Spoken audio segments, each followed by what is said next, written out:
Friends, आपका स्वागत है यूरेका पे।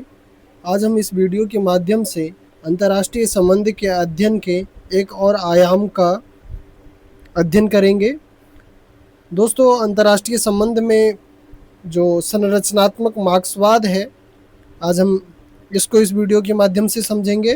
तो दोस्तों, इसके हमने सारे एस्पेक्ट को शामिल किया है और साथ ही साथ इसके जितने भी थिंकर हैं और उनके जो बुक्स है उसको भी हमने इसमें शामिल किया है, जो कि आपके एग्ज़ाम के लिए काफ़ी महत्वपूर्ण रहने वाला है।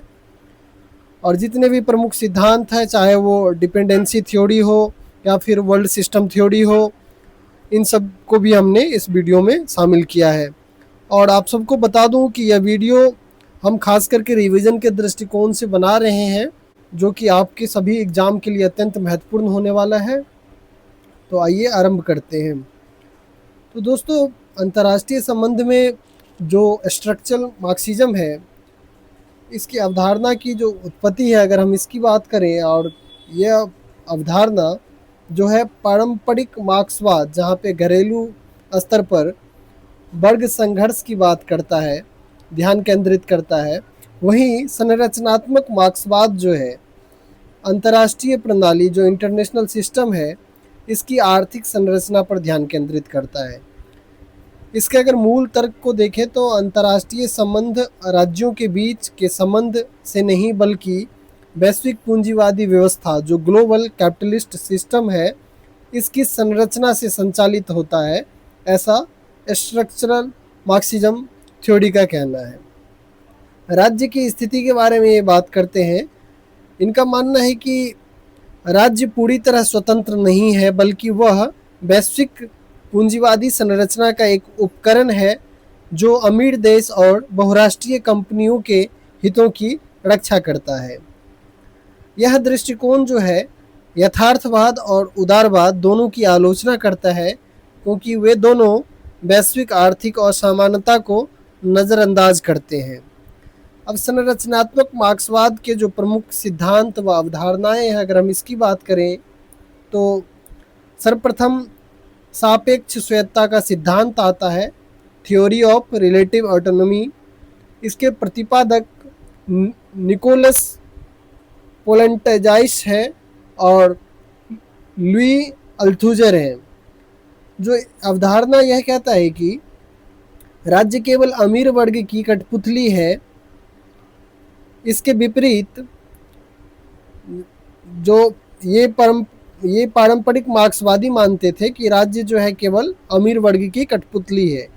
और जो ये अवधारणा है, यह कहता है कि संरचनात्मक मार्क्सवादियों ने कहा राज्य के पास सापेक्ष स्वायत्तता होती है, इनके पास में रिलेटिव ऑटोनॉमी होती है कि वो स्वतंत्र फैसला ले सकें।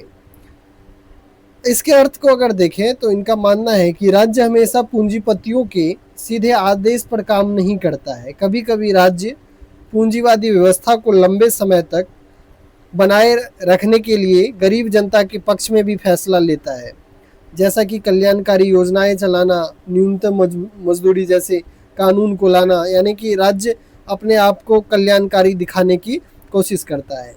अंतर्राष्ट्रीय संबंध में अगर हम इसके महत्व को देखें तो अंतर्राष्ट्रीय स्तर पे भी हमें IMF या फिर विश्व बैंक जैसी संस्थाएं कभी कभी विकासशील देश को रियायतें देते हुए दिखती है।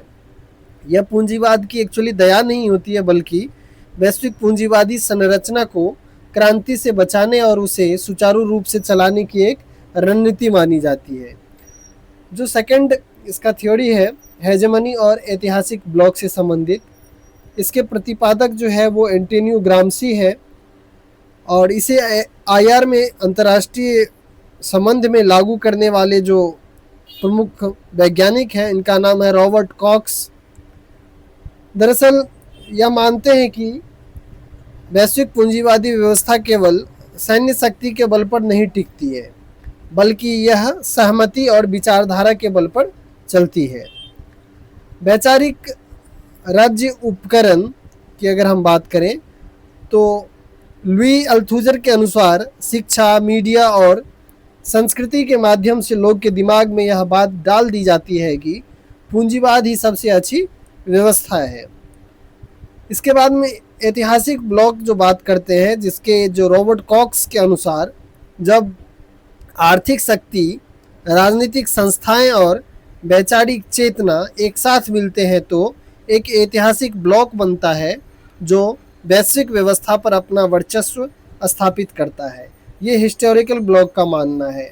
और ये जो है हेजिमनी वाले ब्लॉक का मानना है कि शिक्षा, मीडिया और संस्कृति के माध्यम से लोगों के दिमाग में यह बात डाल दी जाती है कि पूंजीवाद ही सबसे अच्छा व्यवस्था है। अब नेक्स्ट जो है असमान और संयुक्त विकास की बात की गई है। इसके जो प्रतिपादक है वो है लियोन ट्रॉट्स्की, और इसे आईआर में जो स्थापित करने वाले जो विचारक थे वो जस्टिन रोजनबर्ग थे, जिन्होंने इसे पुनर्जीवित किया। यह अवधारणा क्या है? असमान विकास की बात करते हैं। इनका मानना है कि पूंजीवादी दुनिया के सभी हिस्सों में एक समान गति से विकास नहीं फैलता है। कुछ क्षेत्र अत्यधिक आधुनिक हो जाते हैं जबकि कुछ क्षेत्र जो है पिछड़े रह जाते हैं। संयुक्त विकास की बात ये करते हैं कि पिछड़े देश आधुनिक देश के स्तर पर आने के लिए विकास के पारंपरिक चरणों जैसे कि औद्योगिक क्रांति के प्रारंभिक चरण को छोड़ सीधे आधुनिक तकनीक अपना लेता है। इसका परिणाम की अगर बात करें तो इसके कारण अंतर्राष्ट्रीय व्यवस्था में भारी असंतुलन, भू राजनीतिक तनाव और युद्ध की स्थिति पैदा होती है, क्योंकि विभिन्न देश विकास की अलग अलग सीढ़ियों पर एक साथ टकराते हैं। जो फोर्थ है अंतर साम्राज्यवादी प्रतिस्पर्धा। इसके जो प्रतिपादक है ये लेनिन है और निकोलाई बुखारीन है। यह अवधारणा कहता है, जैसे कि लेनिन अपनी पुस्तक, जो इनका जो फेमस पुस्तक है imperialism the highest stage of capitalism, जो कि 1916 में प्रकाशित हुआ था, इसमें तर्क दिया कि जब घरेलू बाजारों में पूंजीपतियों के लिए लाभ कमाने का अवसर खत्म हो जाता है तो वे अपनी सरकार पर दबाव डालते हैं कि वे नए देश को अपना उपनिवेश बनाए। अंतर्राष्ट्रीय संबंध में अगर इस सिद्धांत के महत्व को देखें तो संरचनात्मक मार्क्सवाद के अनुसार प्रथम और द्वितीय विश्व युद्ध राष्ट्रवाद के कारण नहीं बल्कि अलग अलग कोर देश जैसे कि ब्रिटेन, जर्मनी, फ्रांस के पूंजीपतियों के बीच दुनिया के संसाधनों पर कब्जा करने की अंतर साम्राज्यवादी प्रतिस्पर्धा का परिणाम था। आज का अमेरिका चीन तनाव भी इसी का एक आधुनिक रूप माना जाता है। ये बहुत ही इंपॉर्टेंट थ्योरी है और खास करके लेनिन की पुस्तक जो है कई बार एग्जाम में पूछा जा चुका है। नेक्स्ट है कोर परिधि अक्ष और अधिशेष का हस्तांतरण, जिसे core periphery axis and transfer of surplus के नाम से जाना जाता है। इसके प्रतिपादक जो है आंद्रे गुंडर फ्रैंक है और सामिर अमीन है। यह अवधारणा जो है वैश्विक स्तर पर शोषण का एक निश्चित भूगोल की बात करता है, ज्योग्राफी की बात करता है। और ये सरप्लस वैल्यू की जब बात करते हैं तो कहते हैं कि परिधि के गरीब देशों में मजदूरों को शोषण करके जो अधिशेष पैदा किया जाता है उसे बहुराष्ट्रीय कंपनियां जो एमएनसीज हैं और जो असमान व्यापार शर्त के माध्यम से कोर देश में हस्तांतरित कर दिए जाते हैं। इसके कारण अमीर देश हमेशा अमीर और गरीब देश हमेशा संरचनात्मक रूप से गरीब बने रहते हैं। इसे पूंजी का अंतर्राष्ट्रीयकरण भी कहा जाता है। जो दोस्तों इन्होंने कोर परिधि का जो अवधारणा दिया था, जिसमें कोर में शामिल थे, मान लीजिए कि ये कोर का देश है जिसमें कि सभी विकसित देश शामिल है, जो पश्चिम के देश, चाहे वो अमेरिका हो, ब्रिटेन हो, अमेरिका, मान लीजिए अमेरिका तो पश्चिम का देश नहीं है, लेकिन जो विकसित देश है उसमें अमेरिका मान लीजिए, पश्चिम के देश में अगर देखें तो यूरोप में ब्रिटेन, जर्मनी, फ्रांस, ये सभी देश जो है तो ये सेंटर में माने जाते हैं, यानी केंद्र में माने जाते हैं। और परिधि में वो सभी देश जो विकासशील देश है उसको परिधि में रखा गया, जैसे भारत हो गया, चीन हो गया, ब्राज़ील हो गया, इस प्रकार के जो देश है जो विकासशील देश है इसे परिधि में रखा गया। तो इसमें कहा गया जो इस थ्योरी का जो मेन जो पॉइंट है वो यही है कि जो गरीब देश हैं उनमें एमएनसी जो है वहाँ के मजदूरों से काम करवाती है और फिर वहाँ से पैसा जो है, जो एमएनसी जो कंपनियां हैं वो इन अमीर देशों की है जो कोर देश के हैं, पैसा इस प्रकार से वहाँ पे हस्तांतरित होता रहता है। और जो परिधि के जो देश, जो गरीब देश हैं, ये गरीब बना रहता है और यहाँ से जो पैसा है ये ट्रांसफर होकर के अमीर देशों के पास में जाता रहता है इनकी कंपनी के माध्यम से। जो नेक्स्ट सिद्धांत है ये नव उपनिवेशवाद और वैश्विक शासन संस्थाएं हैं। न्यू कॉलोनियलिज्म और ग्लोबल गवर्नेंस की बात करता है। इसके प्रतिपादक जो है वामे एनक्रोमा है। ये बहुत ही इम्पोर्टेंट थ्योरी है। यह अवधारणा बात करता है औपचारिक रूप से राजनीतिक स्वतंत्रता मिलने के बाद भी तीसरी दुनिया के देश वास्तव में स्वतंत्र नहीं है। ये इस अवधारणा का मुख्य मानना है। यानी कि तीसरी दुनिया का देश शब्द जो है प्रयोग किया जाता है एक्चुअली जो द्वितीय विश्व युद्ध के बाद जो देश आज़ाद हुए उनके लिए यह शब्द प्रयोग किया जाता है। तो बामे एनक्रोमा का मानना था, और खास करके जो ये नव उपनिवेशवाद के जो सिद्धांतकार हैं इनका मानना है कि औपचारिक रूप से तो ये सभी देश स्वतंत्र हो गए, परंतु आज़ादी मिलने के बाद भी तीसरी दुनिया के देश जो है वास्तविक रूप से स्वतंत्र नहीं है, क्योंकि इनके ऊपर में जो अप्रत्यक्ष रूप से जो प्रभाव है वो केंद्र के जो अमीर देश हैं उनका देखा जाता है। अब देखिए, अमीर देश सीधे सेना नहीं भेजते, बल्कि वैश्विक शासन की संस्थाएं जैसे कि विश्व व्यापार संगठन, अंतर्राष्ट्रीय मुद्रा कोष और विश्व बैंक के संरचनात्मक दबाव के माध्यम से गरीब देश की आर्थिक नीतियों को नियंत्रित करते हैं। इसे ही स्ट्रक्चरल एडजस्टमेंट प्रोग्राम कहा जाता है, जो गरीब देश की संप्रभुता को पंगु बना देता है। अब आइए हम देखते हैं संरचनात्मक मार्क्सवाद के प्रमुख विचारक और उनकी पुस्तक को। यहाँ से संभावना होता है कि आपके एग्जाम में एक न एक प्रश्न जरूर ही आएगा। सबसे पहले है इमैनुअल वालरस्ट्रीन की अगर बात करें तो इनका दो महत्वपूर्ण बुक है, द मॉडर्न वर्ल्ड सिस्टम और हिस्टोरिकल कैपिटलिज्म।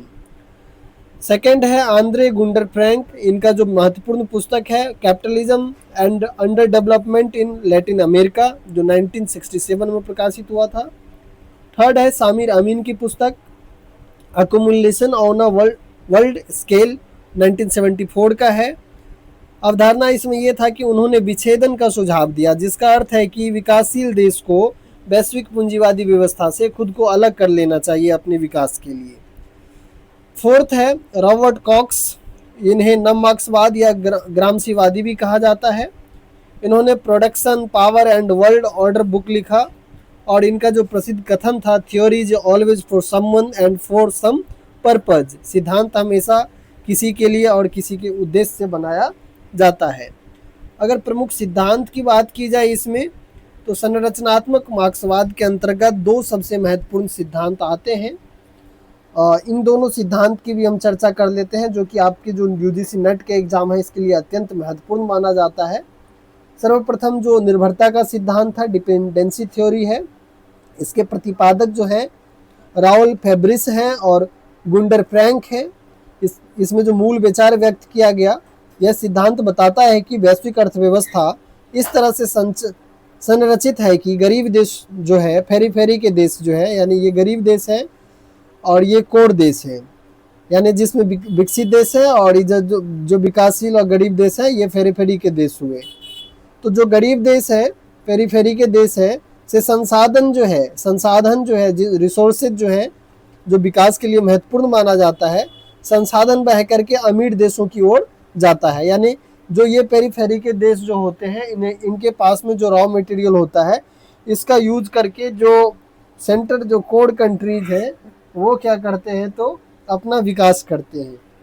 नेक्स्ट है असीमित संबंध की बात करते हैं ये, जिसमें कि विकसित देश कच्चे माल को सस्ते में खरीदते हैं और निर्मित सामान को महंगे दामों पर विकासशील देशों को बेचते हैं। जो है ये अक्सर फेरी के देश से आते हैं और इनसे सस्ते दामों में खरीद करके इसका उपयोग करके जो सेंट्रल के कंट्रीज हैं, जो कोर देश है, वो अपना विकास करते हैं, जिससे विकासशील देश जो है हमेशा कर्ज और निर्भरता के जाल में जो है फंसा रहता है।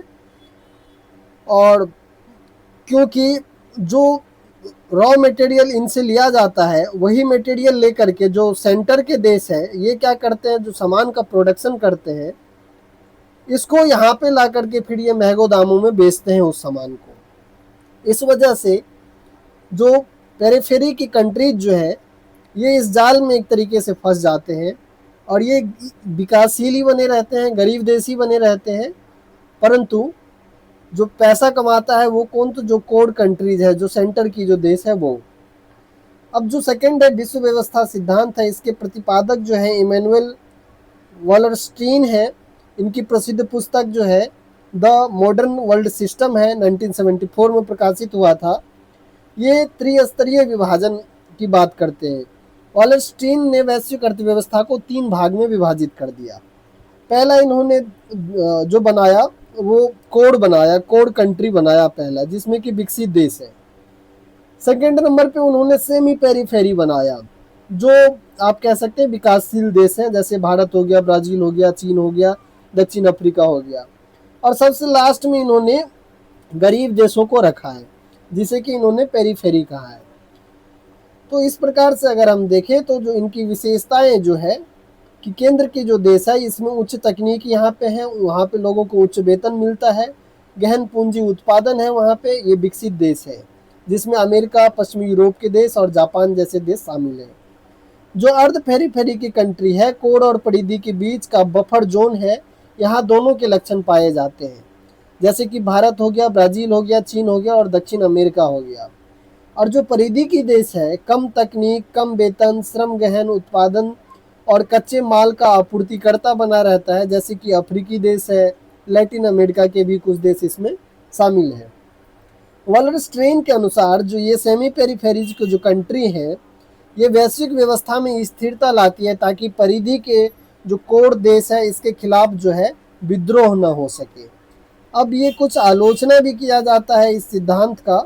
ये आर्थिक नियतिवाद का मानना है कि खास करके आलोचक कहते हैं कि यह सिद्धांत हर अंतर्राष्ट्रीय घटना को केवल आर्थिक नज़रिए से देखता है और राजनीतिक, संस्कृति या राष्ट्रवाद को नज़रअंदाज कर देता है। जो दूसरी आलोचना है कि राज्य की संप्रभुता की अपेक्षा करता है यह थ्योरी।